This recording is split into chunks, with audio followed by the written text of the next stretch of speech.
Assalamualaikum warahmatullahi wabarakatuh. Selamat sejahtera. Hari ini kita akan membincangkan kecergasan fizikal berdasarkan kesihatan.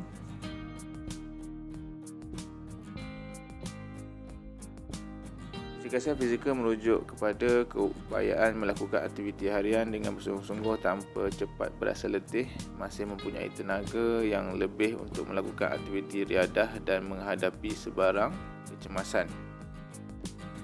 Komponen kecergasan fizikal berdasarkan kesihatan terdiri daripada daya tahan kardiovaskular, kelenturan, daya tahan otot, kekuatan otot dan komposisi badan. Untuk meningkatkan tahap kecergasan fizikal, seseorang itu perlu melakukan senaman. Jenis senaman, kekerapan, intensiti dan jangka masa akan mempengaruhi tahap kecergasan fizikal individu.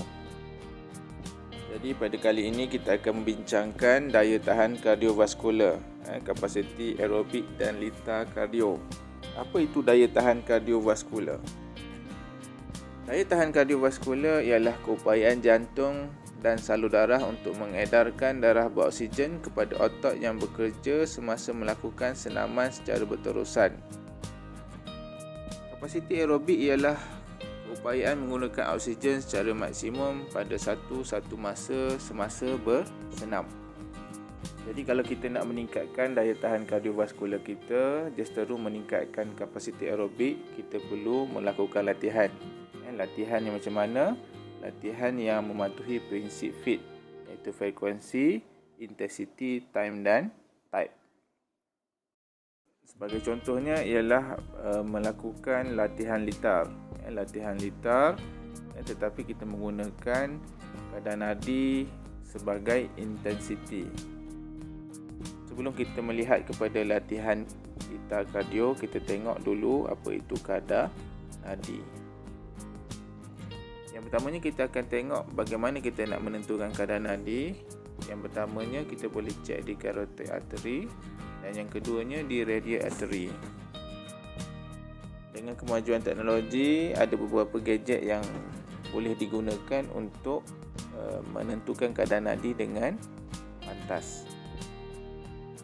Ini adalah kadar nadi normal mengikut umur. Jadi yang berumur 11 hingga 17 tahun, kadar nadi normal dia ialah 60 hingga 100 kali per minit. Dalam keadaan rehat lah. Jadi kalau ada yang bersukan ataupun yang aktif berlari, biasa kadar nadi dia boleh jadi rendah, mungkin 50 ke 60 per minit.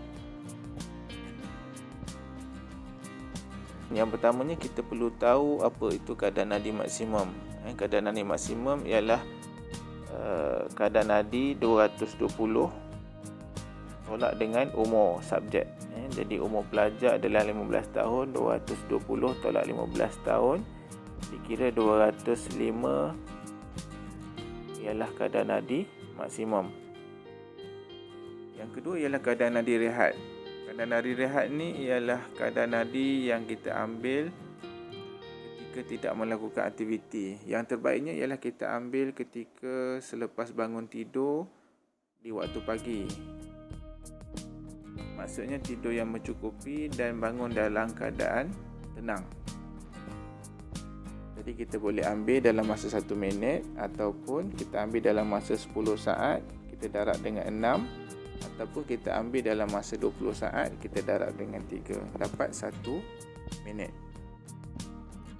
Atau jika kita ada jam, smartwatch, kita boleh gunakan untuk menentukan kadar nadi rehat kita. Satu ialah kadar nadi rehat bagi atlet ataupun mereka yang aktif biasanya lebih rendah daripada orang normal. Ini adalah kerana keupayaan jantung dia, keupayaan sistem kardiovaskular dia yang baik. Ini adalah formula Carnarvon. Jadi kalau kita nak intensiti latihan kita adalah 60%, saya dah siap kira. Jadi kadar nadi latihan ialah 147. Sebagai contohnya, jika kita melakukan satu aktiviti seperti lari ulang-alik, selepas kita melakukannya, kita ukur kadar nadi kita nadi kita boleh pergi kepada 180, 170. Jadi kita terpaksa tunggu keadaan nadi itu turun kepada keadaan nadi aktif 120 contohnya untuk kita melakukan balik aktiviti dari ulang-alik tersebut. Dengan intensiti latihan 60%, keadaan nadi kita jika turun sehingga 147 baru kita melakukan aktiviti ulang-alik tersebut. Dengan intensiti latihan macam ini barulah kita dapat meningkatkan kapasiti aerobik dan seterusnya meningkatkan daya tahan kardiovaskular. Ini adalah contoh latihan lethal kardio yang ditunjukkan dalam buku teks kamu. Dan ada 6 stesen. Pelajar boleh berada di setiap 6 stesen tersebut untuk melakukan aktiviti. Pelajar akan melakukan aktiviti dalam satu tempoh masa.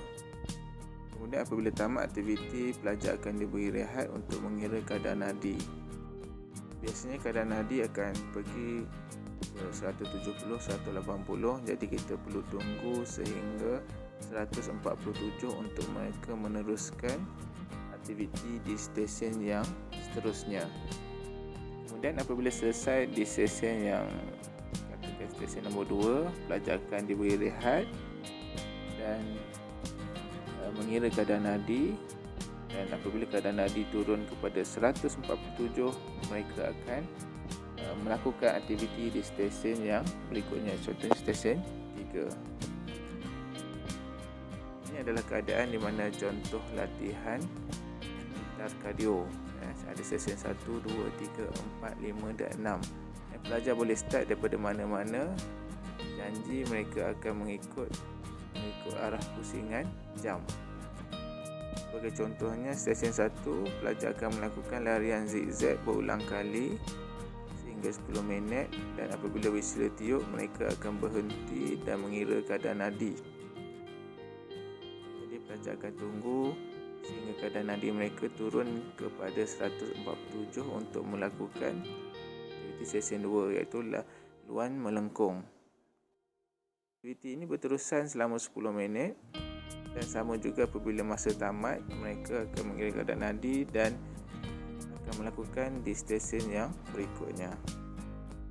Ini adalah contoh stesen 5, merangkak bawah halangan. Stesen 6, lari melepasi halangan. Aktiviti di setiap stesen biasa dia akan diletakkan dalam satu tempoh masa lah, 10 minit ke 5 minit ke. Kita mempunyai gadget ataupun kemudahan teknologi. Aktiviti ini sebenarnya lebih mudah untuk dilakukan. Adalah aktiviti lain yang dapat meningkatkan daya tahan kardiovaskular, jogging, berbasikal, senam aerobik, berenang ataupun skipping. Aktiviti ini perlu dilakukan dalam satu tempoh masa jika kita nak mengekalkannya, dan jika kalau kita nak meningkatkannya, kita perlu meningkatkan intensiti latihan kita. Contohnya jarak, tempoh masa ataupun ulangan. Itu sahaja daripada saya. Sekian, terima kasih. Jumpa lagi.